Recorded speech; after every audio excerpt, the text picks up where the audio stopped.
It's now 10:30. Let me just check that I can share okay, and I'll stop sharing. Is that coming up okay? That's coming up fine. That's perfect. Right, I'll stop sharing and reshare in a minute. Yeah, that's fine. Okay, let me start admitting people. Here we go. Morning, John. Morning, Polly. Morning, David.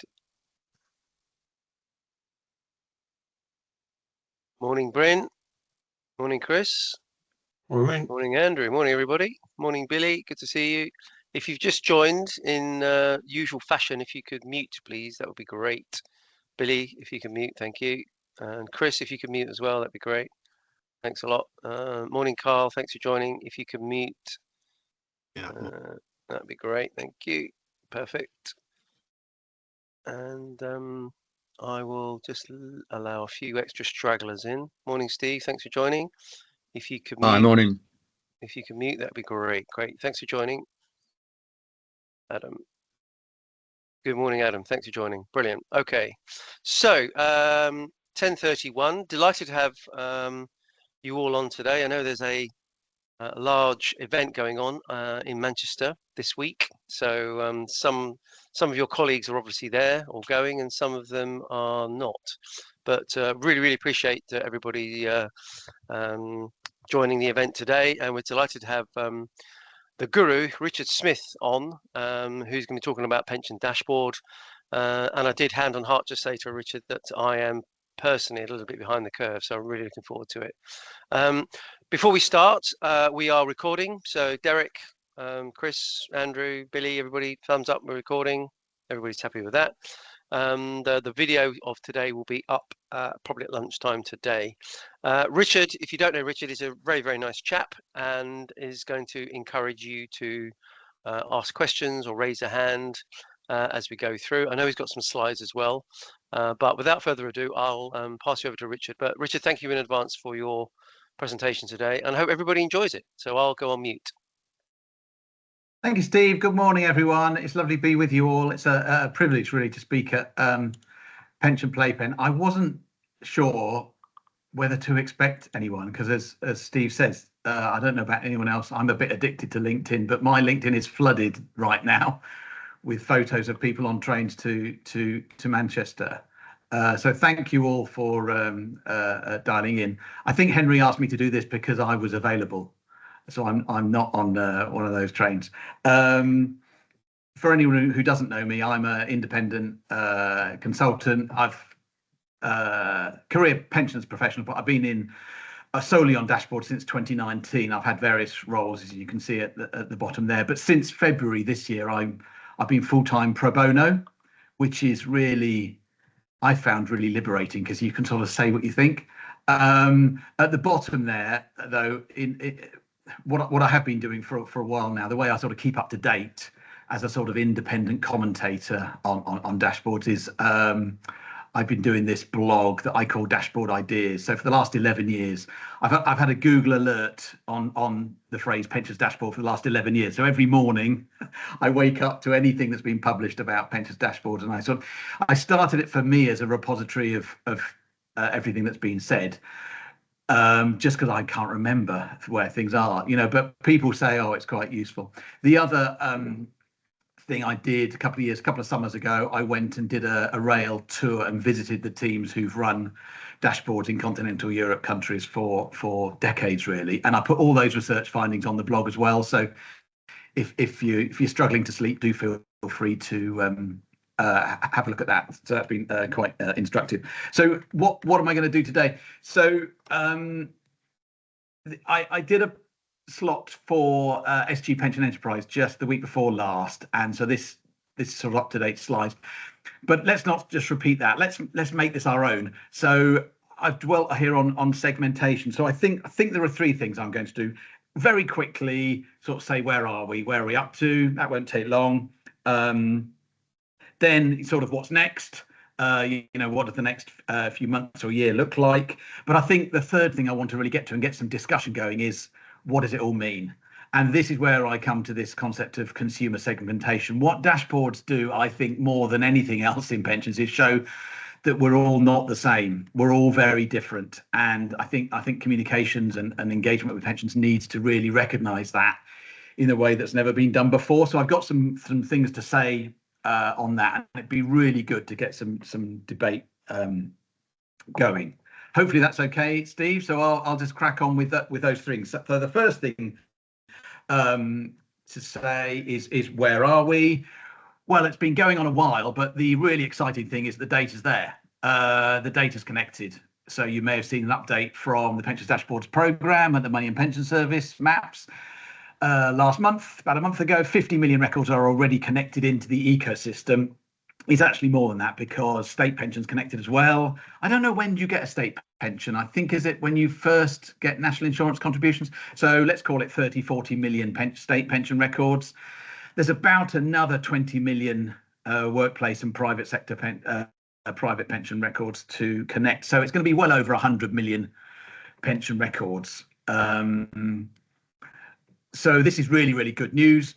I don't think there's anyone from MAPS on the call, but I find sometimes MAPS PDP's comms are a little bit dry. So what I do each month, I put a little post on LinkedIn of logos connected so far. So this was the one at the end of September.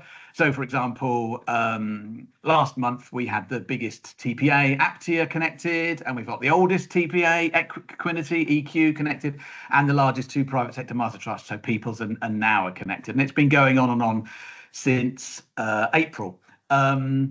This month is Public Sector Pension Connection Month. So we've got 2 million deferred records and 2 million active records in the local government pension scheme, LGPS, connecting. We've got about 3 million deferred and active members connecting from the NHS pension scheme. I think the other two big schemes, civil service and teachers, are going to be slightly in delay because they are moving to and from Capita, so they're sort of in transition.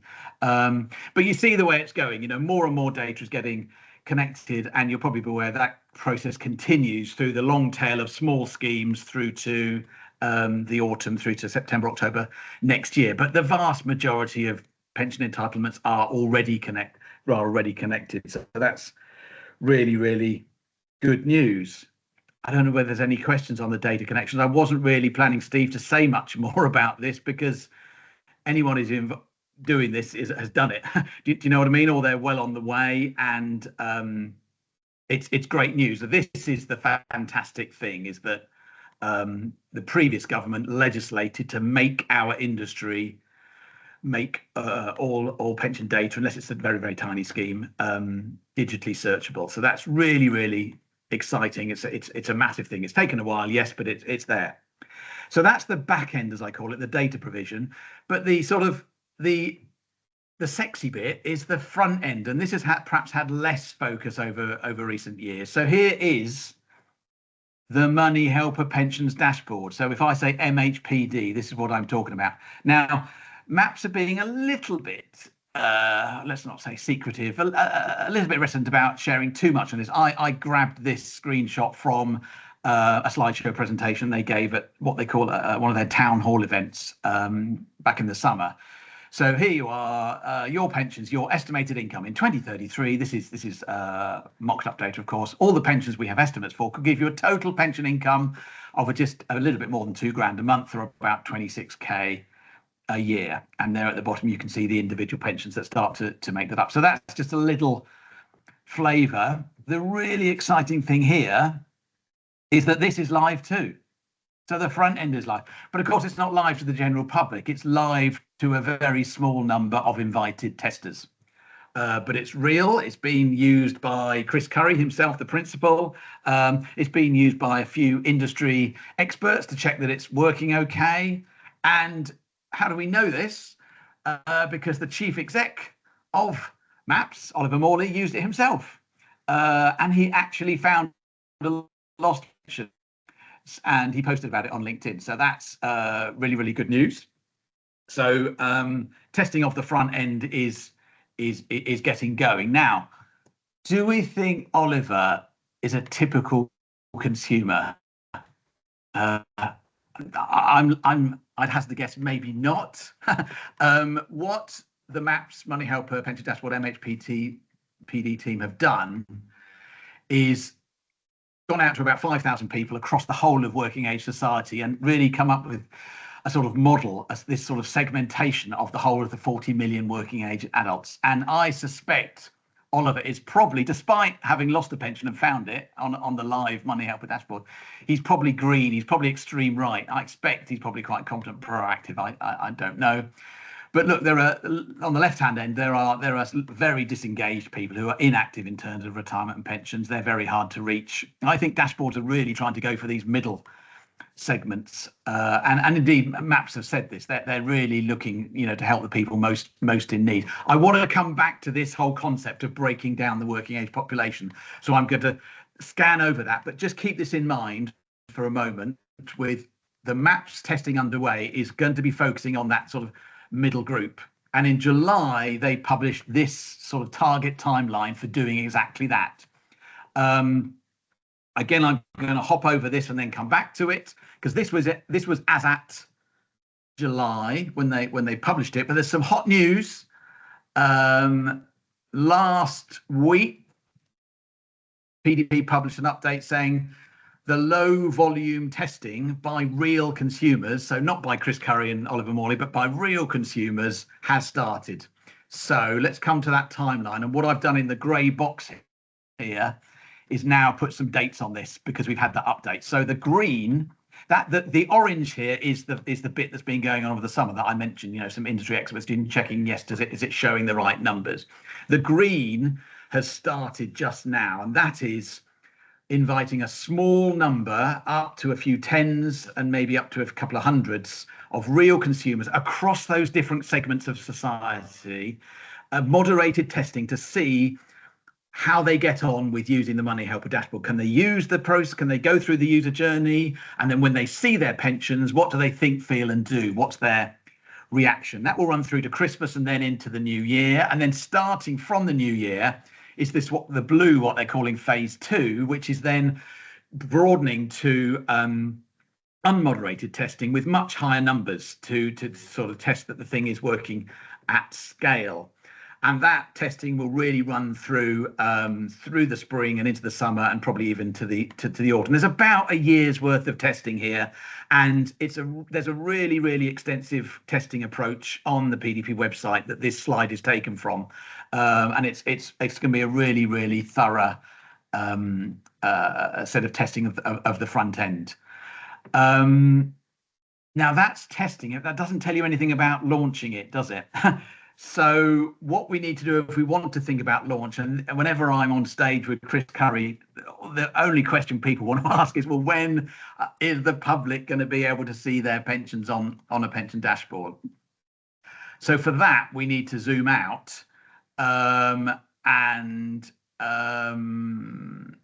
if we just zoom out and look at that year's worth testing from sort of, dog days of 2025 and through the majority of 26, let's assume that testing goes well and there's high confidence that the ecosystem is working by, say, September next year. Ministers have then confirmed that there'll then be a 6-month notice of the public launch, so industry can gear up and be ready for it. So I know this is being recorded, but just for the record, this is no more than my guess. This isn't official. This is just me putting my finger in the air, because I know that people will ask unless I do. It's possible, if the testing goes well, that public notice of launch is made back end of 26, that we might have, well, I'm calling it MHL. I think PASA, the pensions admin body, have called it MHL, the Money Helper launch. We might have a public launch of the Money Helper pensions dashboard, potentially spring, summer 2027, maybe. But it all depends on how that testing goes. So we might have it sooner, we might have it later, and I think it's really unwise to sort of try and talk about a date. Talking about trains, whenever I'm in London for a London audience, I talk about launch of Crossrail. I don't know if you remember, they didn't really say when the Elizabeth line was going to launch, because they had to test that it was safe. And I don't know, some people may know, before it was actually launched, it was being used quietly by TfL, Transport for London staff and their families, because the Office for Road and Rail needed to certificate it to show it was ready for public use. They needed to know it was safe and could be, all the evacuation processes could be used. So there's something analogous here. We can't really know that the thing is safe to use until we've done this really extensive testing over the next year or so. So I think that's all I was going to say, Steve, on where we are and where we're going. The data's connected, largely there, but there's a few small schemes, public sector this month, and then smaller schemes through to summer, autumn of next year. Testing is underway, and that will continue again through to autumn next year. And then we may have a launch in 27. But to everybody, I'd say keep in touch with the updates from this testing. So Maps have been really good. They've said they are going to give updates as this testing proceeds, as we go through the autumn, winter of 25-26 and into the spring. So we'll have a much better idea of when a launch may be as we go through 2026. I don't know, did I want to pause there? I don't know whether, Steve, anyone's got any questions so far? Yes, I've seen you. Yeah, put your hand up. Steve, do you want to have I was just going to ask a question on behalf of Henry. I think he's on a train and he's got a really poor signal. So Henry says, real people, not pension VIPs. I think this is presuming consumer testing. You would have thought that they'd been involved before now. Was there not this stuff done while the system was actually built? Yes. Surely consumer response is everything. So if you can clarify that point to Henry, that would be there's been a huge amount of research that's been done going right back to 2016 with real people, and absolutely the designs that are being put in front of them for live now are absolutely built on all that research. But a really important thing to say, and this came out very clearly on my continental European tour, Anders Lundström, who was the former chief exec of the Min Pen Hun, the Swedish dashboard, said, Richard, to properly test, you have to test with real consumers, real pensions. If you show people a fictional mock-up of what it might look like with made-up numbers, it's an intellectual reaction. The left-hand side of the brain is intellectual. But if you show them their real pensions, what they might actually get in retirement, it's an emotional response. And we're going to come on to this when I talk about what does it all mean. So obviously, the only time it's been possible to show people real pensions is when the real pensions have been connected, which they've obviously been connected from this April, and as I've said, the data is all coming now. So there's enough data connected to allow that live real testing. But absolutely, the designs that are being shown to them, including that one screenshot I showed you so far, have absolutely been based on really very extensive multiple iterations of research over many years.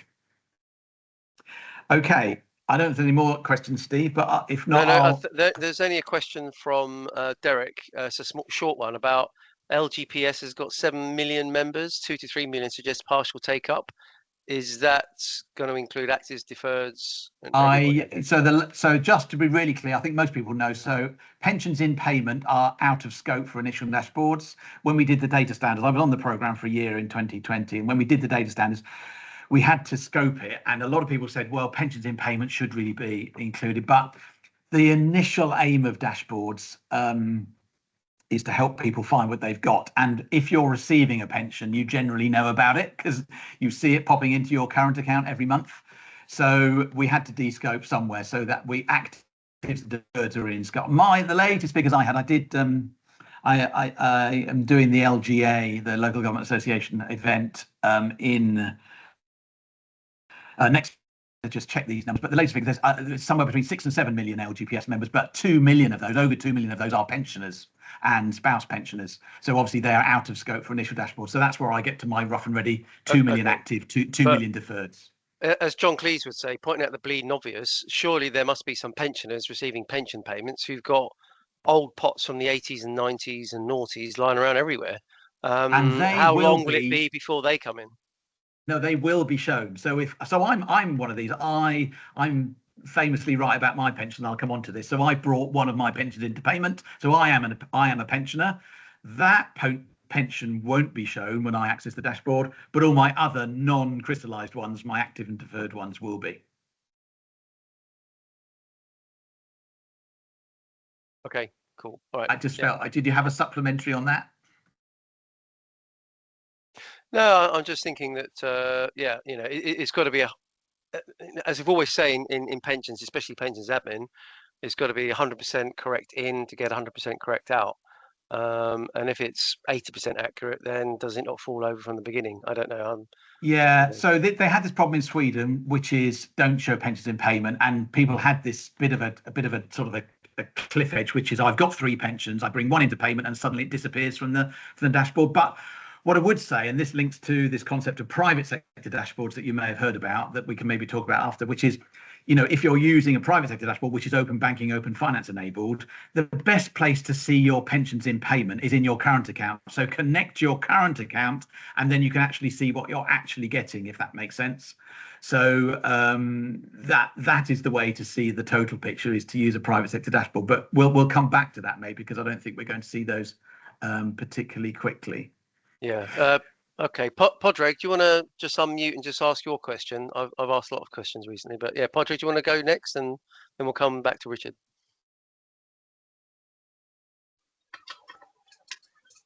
Steve, I'm the same train as Henry, so you may not be able to hear me. Can you hear me now? I can hear you. Yeah. Yeah. Well, Richard, do you want to put your finger in the air and give us an idea when you think everything's going to be ready for consumers? Yeah, when is it going to officially launch? So that's the slide I was showing.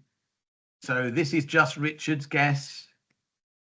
But you know, the World Cup, not the football World Cup, but not the men's, the women's. The Women's World Cup, next one, is in 2027 in June.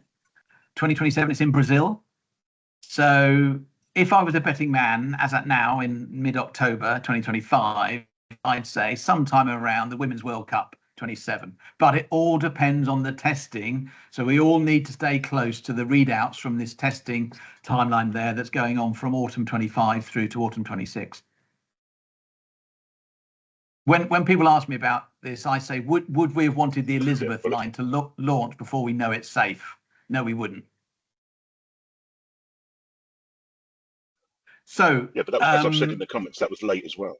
That was promised long before it was actually delivered.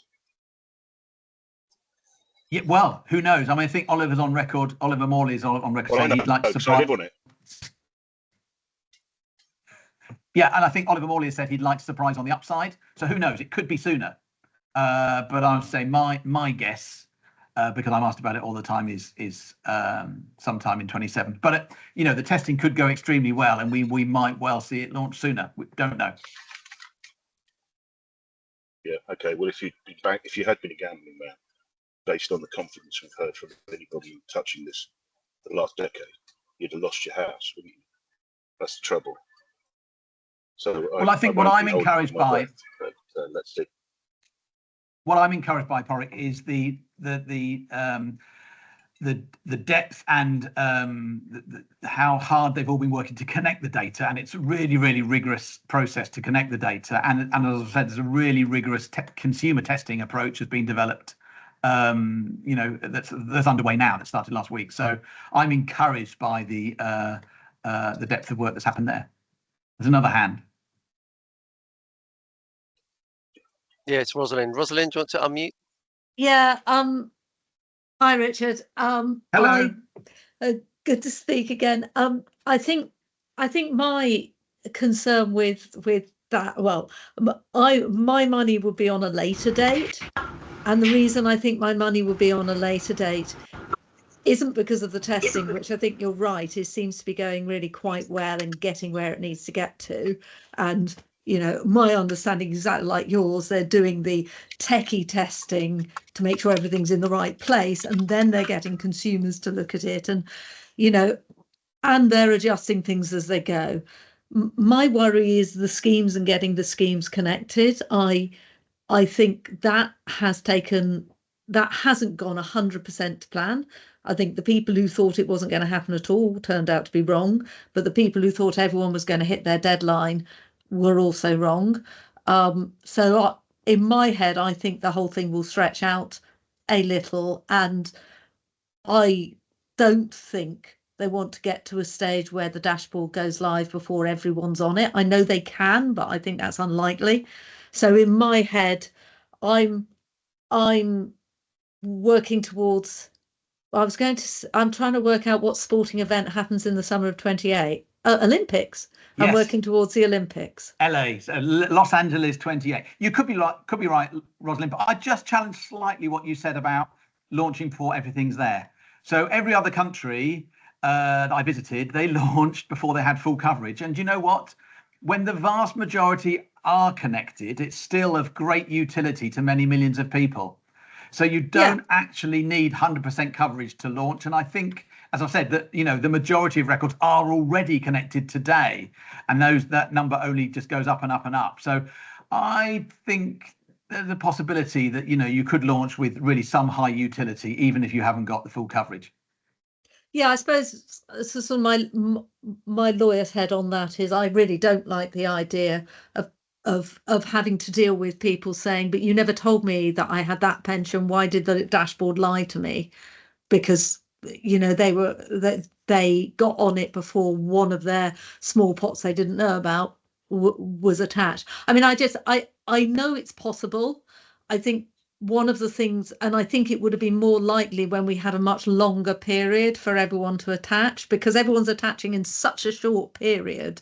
It seems, I get the impression that there is a feeling that we want to get everything on there first, and I'm not entirely convinced that will go entirely according to plan. But I may be completely wrong, and I like to be pleasantly surprised. Well, you could be right to say, Rosalind, but I think I just would say they didn't have that problem of consumer expectation issue in other countries. They carefully managed people's expectation that it would be complete or wouldn't be complete, and generally people didn't have a problem with that. Carl's got a question. Yeah, hi Richard. Hello. I have a slightly counter view personally, and we're actually of the opinion that this could go live in the first quarter of 2027, and we're actually asking clients to consider that from a budgeting perspective for the 26-27 financial year. So I have a slightly counter view. I think it can be done, and I think it could easily go live in the first quarter of 27 personally. It's really helpful that we've had two slightly different views, from Rosalind, from you, Carl. It just shows that we don't know. I suppose what you're saying, Carl, is that middle blue arrow would be slightly to the left, and the 6-month notice period could be, sort of, I don't know, August, September 2026, leading to a February, March 2027 launch, something like that. Yeah. So I think that's a really great example on this chat, from two individuals who are well schooled in this, so having slightly different views. And again, that just sort of echoes my point. We don't know. We must all keep close to the readout from the testing as it goes through this autumn, winter, and through to the spring of 26. Steve, if it's all right, I'm going to just press on with where I want to really get to, which is what does it all mean, if that's okay. Sounds good. So I want to come back to this segmentation idea. The really great thing that MAPS have done here is they've started to quantify. You'll see there's some millions, and that's millions of working age adults here, and I've put some percentages here. So 2/3 of the working age population are confused, they're concerned, they're too busy, they're passive. And I was thinking, oh dear, really? Is it really that bad? I've got a folder on my OneDrive called Doom and Gloom. As everybody, I don't know. What I do, I save in there all the research reports that come out. I've got a bit addicted to this stuff. I really maybe need to get out more. So I just had a look back, and of course we all know the 2023 research. There were 60 in-depth qualitative interviews done by Ipsos Mori for DWP. And most people there, their attitudes to pensions were characterised by detachment, complacency, and fear. So people are detached and complacent and afraid when it comes to pensions. And then in 2024, Royal London commissioned Opinium to do a survey of 4,500 adults. Most people were more likely to feel anxious and uncertain. So the majority of working age adults, when they think about pensions, are anxious and uncertain. And then more recently, we had just in July, Standard Life Centre for the Future of Retirement. They had a deliberative panel. This was around targeted support and how that could help. So this was a smaller panel, really, really deep quality research. But what came out there is people expressed regret, shame, anger, hopelessness, confusion, and overwhelm, underpinned by low trust in government, low trust in themselves, in industry, and in themselves. When I see that, I feel sort of professionally, personally embarrassed and ashamed that I've been in this industry 38 years, and this is how people feel. So this is why I'm passionate about dashboards, because this is the reality, and I think dashboards are the thing that enable us to turn the corner on this state of affairs. So yes, it could well be that there are, 2/3 of the population need some help. There's a question. Shall I come to that, or shall I press on, Steve? Oh, Go for Billy. Go on, Billy. carry on. I'll ask my question at the end. Thank you. Right. When I looked at this, I thought, okay, I always like to triangulate research, to say, well, is that true?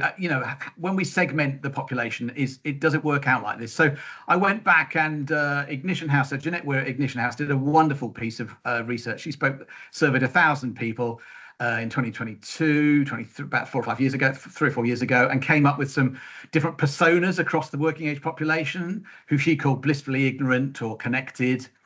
And then the wonderful Geraldine Brassett at Willis Towers Watson wrote an article about the different characters or individuals they see dealing with them as administration. So she had informed Isabel and disinterested Dan. And then Capita commissioned research. They spoke with 3,000 people, and they had pension gurus through to pension deniers. They had about 4 different persona types. And then the PPI, they did an industry survey. They talked with a lot of stakeholders, and they came up with an engagement model just last year. And then Standard Life again, when they were Phoenix Insights, before they rebranded, they did some research, and they had the financially struggling, the unsure, and then the happily on track. And it struck me that all of these were saying the same sort of thing as Money Helper, as MAPS have found. And when you ask 3 or 4 kids to do a maths test and they all come up with the same answer, it's probably the right answer.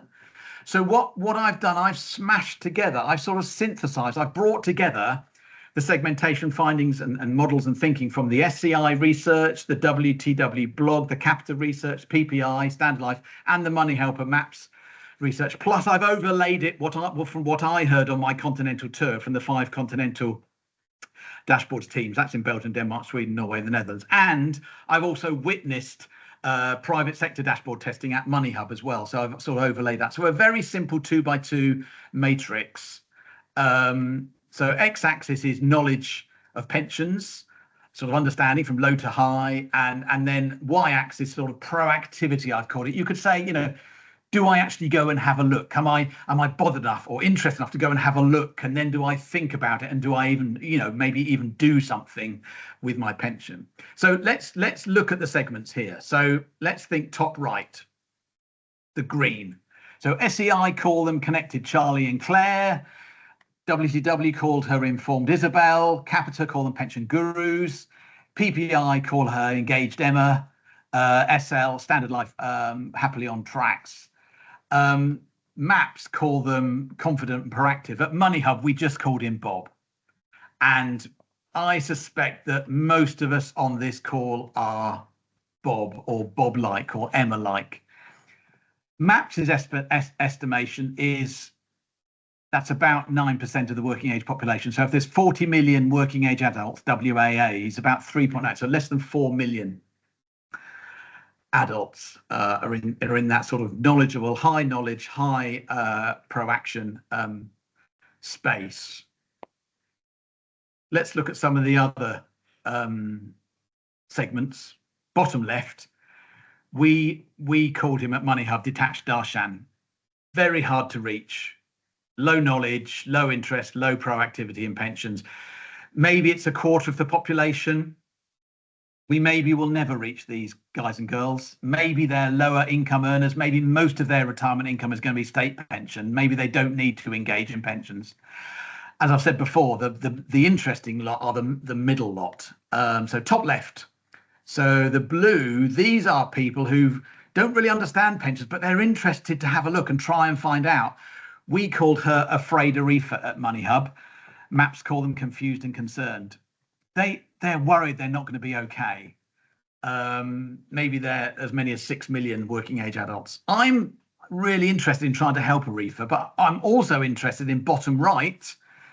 These are people who know about pensions, or they think they do, but they're not really that active and engaged in doing and really finding out about them. We called her complacent Chloe. It's fine. I've been auto-enrolled. It's fine. Has Chloe actually investigated whether 8% contributions is going to be enough for her? Possibly not. So that knowledge and confidence she's got might be misplaced. There may be 9 million people in that group. And then there's a group in the middle, which Maps call confused and too busy, who are a bit of everybody. Now, these are not hard and fast lines. Of course, they're not. You know, some of those yellows might be a bit green. And of course, you don't become full Bob overnight. You can become more Bob-like, or you can exhibit behaviours. I think personally, I heard a wonderful presentation from Professor Adrian Furnham at the SG event I mentioned at the top the week before last. He's done a whole load of work on psychology of saving. And his view, I asked him, was that leopards don't really change their spots. You know, some attitudes to money about whether you're a spender or a saver are really formed in early formative years, and we don't really change. But he did say, but people can be nudged to do, you know, make perhaps better decisions. And the way you do that is with simpler communications for Afraid Reefer, because she needs to understand, with quicker communications because people are too busy, they haven't got time, they haven't got the mental bandwidth to think about this. And because Chloe is more focused on the today rather than the future, we need comms that are more now. What does it mean to me now? What's the benefit now of me thinking more about pensions? So my assertion here is that we can nudge people to be more Bob or Emma-like, top right. We won't really change their personality, but if we make comms simpler, quicker, and more now, we can hopefully have a positive impact on them. And this is really what I just wanted to show you. And this is taken from a webinar I did with Quiet Room back in the spring. What do I mean by simpler? Well, all the Continentals, I've said to you already, Anders said to me, you have to use real pensions. If you want to tell a story with pension dashboards, you have to use real pensions. So I've famously written about my own. I've built my career deliberately on being a good case study for dashboards. I've got deferred DB from the 80s and 90s, and then I've got standalone DC and then Master Trust. I've got a contract-based DC, and then I'm actively in Nest now. So I've written about those in Pensions Expert and shown them on a nascent private sector dashboard. So that's what this is. This is a prototype that's been tested with real consumers. Of my friends at MoneyHub could show my pensions on it, because obviously I could give them my real data. So here at the top is state pension. Most people haven't got a clue they're going to get £1 a month. When they saw this, it was, oh, that's not bad. I didn't know about that. And that gave them confidence to scroll down. So there's my Nest pension underneath. Now, I'm not sure it'll work, Steve. My son made me a little GIF whereby this scrolls through all my pensions, but I'm thinking on a Teams call it won't work. Yes, it doesn't work. But you can, if you imagine me scrolling down through all my different pensions, they all show an estimated retirement income, what I might get per month, and then people instinctively add them up. So we have a totals button, and this is the moment. What we did on MoneyHub, we toggled, because some people like to see a monthly income, some people like to see a yearly income. So this is the total across all my DB, DC, and state. This is the moment. I think Simon Grover, who is on a train to Manchester now, he's the director at Quiet Room. I think we called it a new acronym, the OSM. The oh shit moment. Now, obviously, these are mine and I'm okay. Well, am I okay? I don't know. 40 grand a year. Is that a gross or a net figure? Well, of course, it's gross, isn't it? After tax, that might be, I don't know, 34.5 net, something like that. So if I looked at the retirement living standards as a single person in the London area, 34.5 isn't that much more than the 33k for a moderate. So I'm not that much above moderate, but I'll probably be okay. And I'm only 58. I've got a few years to pay a bit more in before I actually fully retire. But many people are going to see a total estimated retirement income on the Money Helper dashboard, which they may feel is inadequate. And this is why I have been saying on stage for months now, It's dashboards that end the invisibility of pension inadequacy. Have we got an adequacy problem in this country? Well, I don't know, but we've just had a pensions commission set up to have a look at it. So I think the answer is probably yes. Many people are about to see a number that they might not feel is enough to live on per month in retirement. And a lot of DC pots are quite small. Are you all aware of the Go Pensions League table of master trusts? They published the latest edition just recently. So there's all the 15, 16 master trusts, their funds under management and the number of members. I put a post up on LinkedIn and I just divided funds by members. It wasn't clever maths. And I put it up on LinkedIn, and here it is. I had so many people commenting saying, "Oh, Richard, this is really insightful. This is incredible." I'm thinking, well, not really. It's fairly obvious, but there you are. So there you've got the reality of people's pots. So you've got obviously the mass market of master trusts with now Nest Smart, NatWest Cushion and People's, where 25 million members have got an average of £4,000. Now, obviously, many of those are young, and of course, averages, mask a whole range of different pot size from very, very small to larger. But the estimated retirement income from a pot of £4,000, or even projected through to later life, isn't going to be that high. Then obviously you've got higher pots in what I call the mid-market, the sort of L&Gs and widows, and then obviously the mega market, the EBC's master trust plus Standard Life and Fidelity. There you've got average pots of 43k. So you're going to see bigger estimated retirement incomes from those. But that's a little flavour of the reality of what people have actually got today. Obviously, estimated retirement incomes include estimated future contributions and growth. So people are going to have different sorts of reactions to seeing that. At Money Hub, we did a little survey. Now, Money Hub users are quite Bob-like, so they're not really typical. But we asked them, what would you do next if you could see all your pensions in one place? The top response, nearly 37%, I'd use a tool to work out how much more I should save. So this, I think, is the near-term solution to inadequacy. Are we going to get to 12% contributions? Is the Pensions Commission going to recommend it? Is government going to legislate for it? And is it going to happen anytime soon? No, well, who knows? But it's not anytime soon. So people's best hope for a more adequate income is paying more in. And the way they'll do that is seeing their inadequate total ERI and then using a tool. And then I think clicking through to payroll. So where I'm making a lot of noise right now is saying we have to make it a smooth, low friction journey to click through to payroll to increase contributions, if that's what you're minded to do, if you've got confidence to do that. Down the bottom, put all my pension pots in one place. Only 12% said that. So I don't think dashboards will necessarily lead to consolidation at scale, but they might do. No one really knows. Again, we need to watch the testing. I'll draw to a close now, just to say, it isn't just consumers who want to think about everything people have got. Trustees do too. I was in PMI News, Pensions Aspects magazine last August, and you may see there bottom left, Rachel Croft. She's the chair of the Association of Professional Pension Trustees.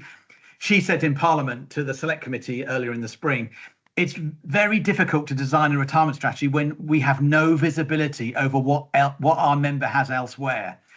So trustees are feeling this too. And what dashboards really do, they move us to a world where the consumer is king. For the whole of my career, for 38 years, it's all been about the scheme or the provider. And all of my 9 providers talk to me as if what I've got with them is all I've got. But dashboards move to a world where we have to think about consumers and think holistically across their whole career. And I think trustees will increasingly do that. But first, we have to launch a basic dashboard. And this is my last slide. This is Michael Rash, who I met with in Copenhagen. He showed me the Danish dashboard. He showed me his own pensions. Lovely, lovely guy. Pensionsinfo.dk. It's the oldest dashboard in the world. It's 25 years old. But what he said is, Richard, dashboards need to evolve. You need to start small and launch an early version. Then you'll learn from real life consumer feedback, and then you iterate. And he's on version 7. He's still improving it 25 years on. Do not try and launch everything all at once. They all said to me, Richard, you've been talking about this far too long. I think they meant the UK rather than me personally, but maybe they did mean me personally, so I will shut up. We need to get the version 1 dashboard launched, and then it will continue evolving, getting better and better and better forever. And I'll stop there, Steve. Well, I think fundamentally it's brilliant presentation, Richard. conjures up so many questions. I've got about 10 questions myself, but I'm going to pass it off to, let's start with Billy, and then we'll go to Gareth as well. But yeah, go on, Billy, you go first. Right, hello. Absolutely fascinating slides about customer segmentation. And you don't know me, but I sort of live in the world where I speak to people, and in the past, speak to hundreds of people a week, and I could talk forever. And you're absolutely right. Now, my question, specific one, is what are we going to do in terms of communication and safeguards to stop people accessing their money too quickly? And I make a couple of points. First of all, when pension freedoms came along, we we're all worried that people were going to, cash their money in the Lamborghinis, but that didn't happen.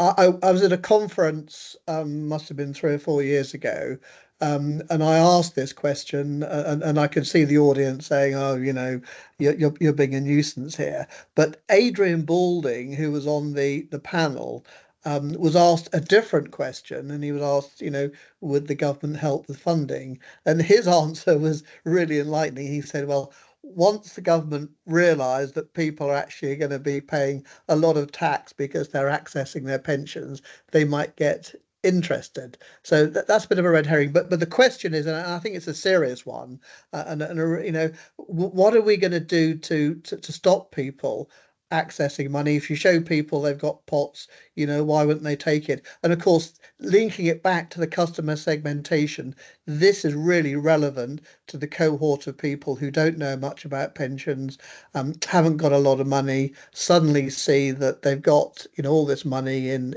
DCs, and they can take their cash.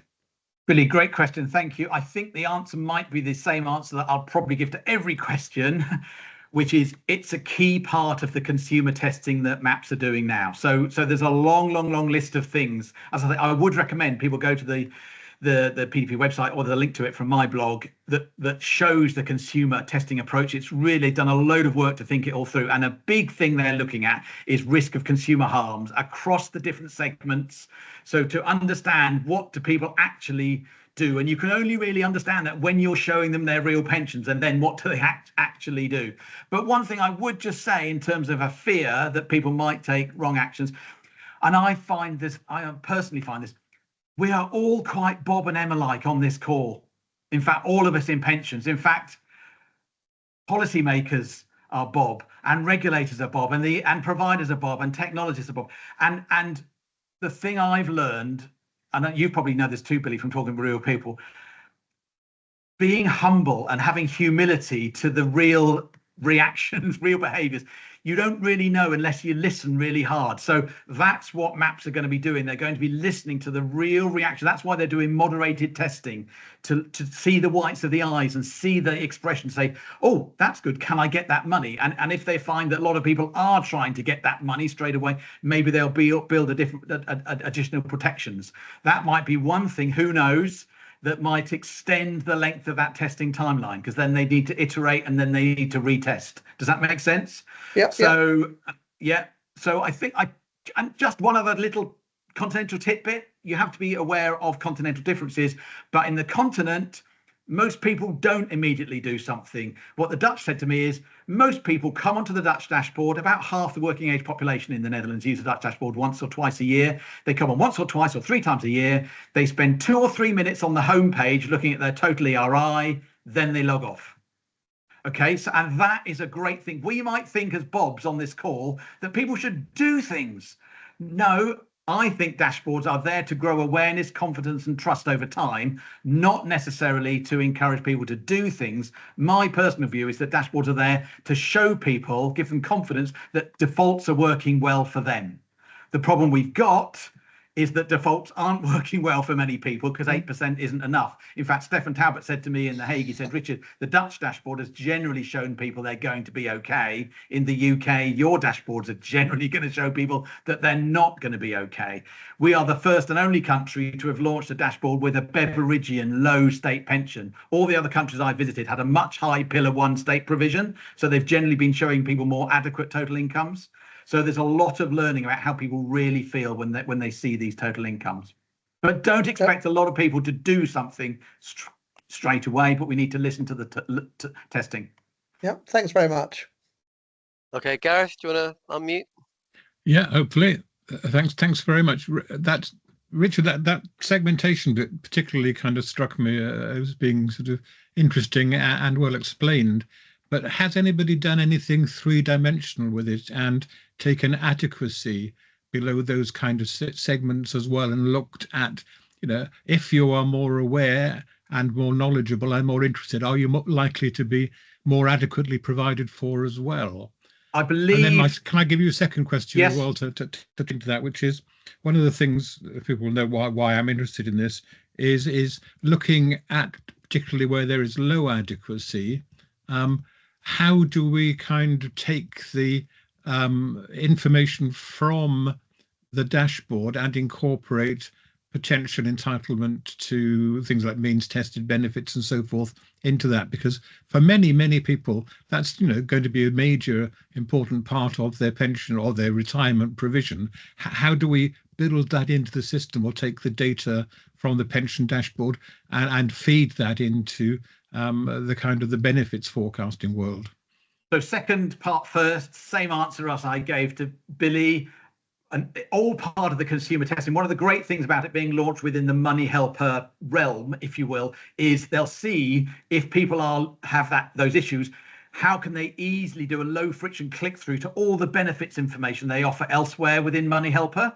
And there's a benefits finder, and there's a huge lot of information about that. So I think there's a great opportunity to link to wider money issues, if that makes sense, if they find that that's the sort of thing for the sorts of users that are using the Money Helper dashboard. On adequacy, so MAPS have said they're going to publish more information on the segmentation. I'm not personally aware whether they've done much on adequacy, but I'll just give a Swedish insight. That 2x2 matrix is actually a rip-off, well, partly from the PPI's model, but also I ripped it off from Anders in Sweden. They did a 3x3. They broke down the whole of the Swedish population. So they had sort of 1, 2, and 3, low, medium, and high on the X and Y axis. Top right was Bob. And guess what? They launched the Swedish dashboard, and about 5 years in, they said, well, we need to work out who's using the Swedish dashboard. And guess what? It was nearly all Bobs who had high adequacy.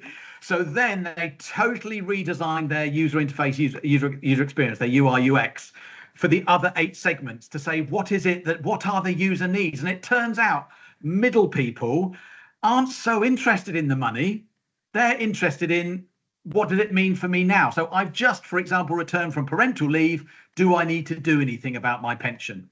So the way you meet complacent Chloe is you address her need now, rather than talking in Bob-like language. This is where I'm sometimes outspoken, and why I make a joke about I'm happy I'm not in Manchester, because everyone in Manchester, well, many of them will be Bob-type folk, who love talking about pensions. Most folk don't love talking about pensions, but if you talk to them in their language about their needs, you then can encourage them to grow their awareness and confidence, and maybe have behaviours that are more Bob-like to grow their adequacy. That's a great answer, Richard. Thank you. One of the things that I was going to ask was about communications and messaging. What messaging will be on the system, Richard? I.e., you put a survey up. Where do we go from here? Well, I need a tool. So what do? They just close the app and or the window, and they go to a tool following a Google search. What's next? Same answer as Billy and Gareth. So all part of the testing. But Steve, your question there is a Bob question. Most people won't say what next. Most people don't. 80% of people in this country don't know what pensions they've got, let alone what income they might get in total in retirement. So moving 80% of people from nowhere to slight level of awareness, and then maybe just encouraging them to come back, and have a look again and see maybe how it's grown in 6 months or a year, is a major step forward for most of the working age people in this country. Okay, most people won't go on to do something, but some might. And for those, the consumer testing will illuminate that, and then individuals will be able to click through to the Money Helper modeler on the Money Helper website. I think one thing this does is really increase the Money Helper brand and increase all the range of tools that Money Helper has, if that makes sense. So I think you'll see a lot more usage of other Money Helper services. Now, There's another thing, which is there's going to be a download button. So MAPS have said we're going to build a download button. So when people see their total list of pensions, they can press download. That's not built yet, but I can't tell you whether it's going to be a PDF or XML. I suspect firms will encourage individuals to go and get their pensions and then maybe help them by ingesting that download into their existing apps and services to help them understand what they might potentially do. But we're talking about an ever diminishing community of top right people there. But the main thing to do first is to connect people with their money and grow their awareness and confidence and trust, because without those three, they won't act. And I choose those adjectives deliberately. ACT, with awareness, confidence and trust, only with those will people act. Yeah, but as you said earlier, they're not aware, they're not confident, and they don't trust us. So we're stuffed, we're doomed at the beginning, aren't we? We build Number it one. over time. Number one. What? I know. Number one. Number So two, I think Go this on. is going to be a perfect storm, Richard. I'll tell you why it's a perfect storm, because there are not that many IFAs out there now, independent financial advisors out there now. There aren't that many employers out there who have fantastic opportunities to provide clinics and advisory help and all that sort of stuff. Steve Webb has said many times that auto enrollment couldn't include advice. And we've just seen from your slide that people have got basically really low pots. So it's a perfect storm. You're going to get people with really low pots, need someone to talk to, need someone to check with, need someone to ask. And there's not going to be any advice because there isn't any money to pay advice. And Billy knows that, don't you, Billy? That's why he's got his thumbs up. So you've got this perfect storm where you're going to have millions of people suddenly, not necessarily overnight, but suddenly going, oh my God, I didn't realize I had that. And oh my God, double oh my God, I didn't realize it was that small. What the hell am I going to do? I'm not talking about civil riots, but it's going to be quite a bad influence on our industry, which is, well, actually, I've now realised my pot is going to give me bugger all, and I've got bugger all people to talk to because the FCA changed the way that people get advice. So, Billy, you got your hand up. I'll stop ranting now, and you can take over. Right. I mean, I think you've hit the nail on the head, and I mean, I could talk about this, forever. I mean, my passion is, this advice gap and Middle Britain. But I think the only thing that I want to say is that really, if the government and the FCA and the industry got behind, this advice gap, I think there are solutions. I think there's nudge. I think there's also, I mean, if I put it, I call it my taxi driver conversation. If I'm in a taxi and they ask, what do? You talk about pensions, and you're talking freely and you're giving not the advice, you're giving some comments. And then suddenly you think, hang on, am I crossing the boundary here? And then you then clam up and you're very, very careful what you say and everything is caveated. But really what we should do is give people, like me and professionals, a bit more freedom to talk to people and to be a bit more open, because then you can have conversations without giving them advice and nudge them in the right direction. And I think, you can, that would be really beneficial to people. Steve, I'm really conscious of time. Should I let Rosalind come with her bit, or should I try? No. We can go on a bit. Yeah, it'd be lovely. Yeah. Well, Rosalind, do you want to just add your bit, and then I'll try a one sort of concluding response. My theory of what will happen when Steve's Armageddon happens is to do with people speaking to their employer. I am not an expert in this. I'm not going to quote something, but I've been repeatedly told that surveys show that oddly the person people trust about finances is their employer, which, since we're all Bobs, apparently we all find a bit odd, but that does seem to be the case. And I do think, generally, because I'm an optimist, what I think will happen is that people will start appreciating their pension contribution. One of the reasons employers don't want to pay higher pension contributions is, as an employer, you don't want to spend money on something your employees don't appreciate because you don't get value from it as an employer. And I think that will make it much easier for people to push towards having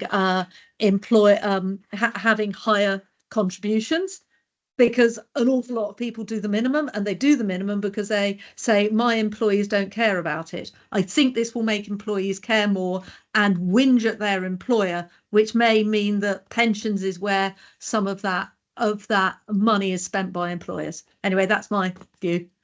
Okay, so super quick. I'll try and do one sort of concluding response. I love the positivity, Rosalind. I didn't like your negativity. It's going to take longer to connect the data, but I love the positivity around, employees are going to value pensions more. So Steve, yeah, you paint a fairly bleak picture. My sort of response to that would be, if there is an adequacy problem for retirement in this country, do we think the population should know about it? And I think that's an open question. I mean, where I settle is sort of, I think they should. So they've got the ability, if they want to try and do something about it. But same answer I've been saying to all the questions, the consumer testing will tell us how they do emotionally react. I'm hopeful. Why am I nutter about dashboards? I think Dashboard Story is my story. A number of you know me. So I lost my wife 11 years ago and I started my blog on the day of her funeral.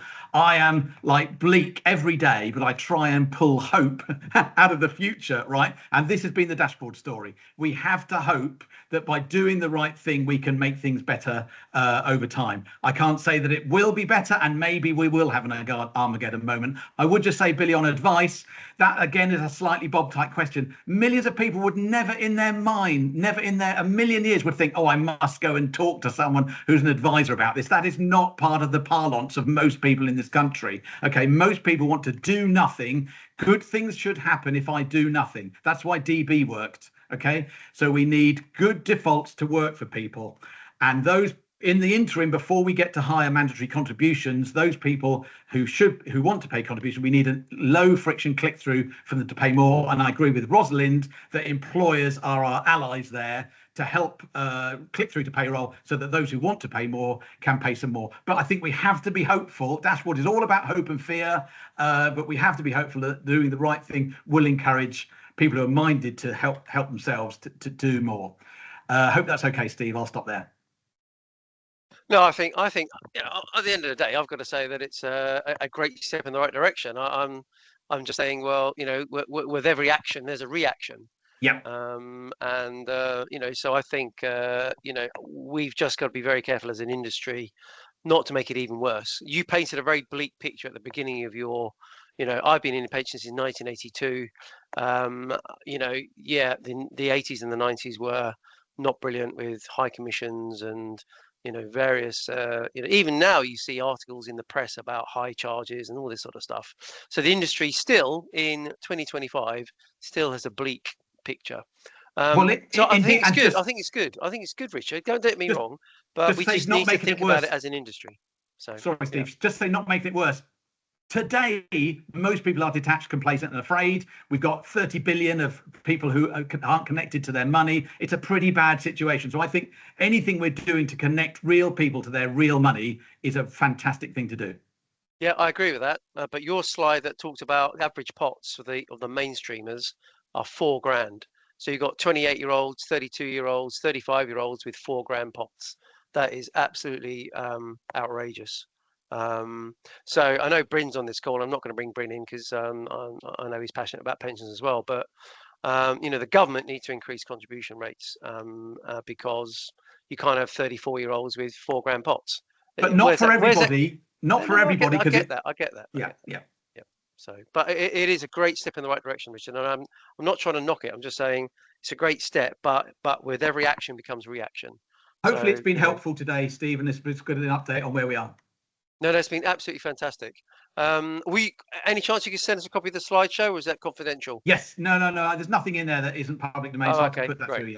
Yeah, brilliant. If anybody wants the slideshow, then please contact me or Henry Tapper, and we'll get that sorted out. Absolutely fantastic session. Thank you, Richard. The video of today will be up at lunchtime. So if you are going to the conference and the exhibitions and the show in Manchester, enjoy it. If you're not, then don't worry. We'll let the industry. We'll run the industry whilst you're away. So there we go. But brilliant stuff. Thanks a lot, Billy. Thanks for everybody's time. Enjoy the rest of your day. And we have Play for Peace in the Middle East. And I think we finally got there to a point. So thank goodness for that, Henry. So all good. Brilliant. Enjoy your week, Bye, and all. we'll see you next time. Thanks very much. Cheers. Thanks. Bye.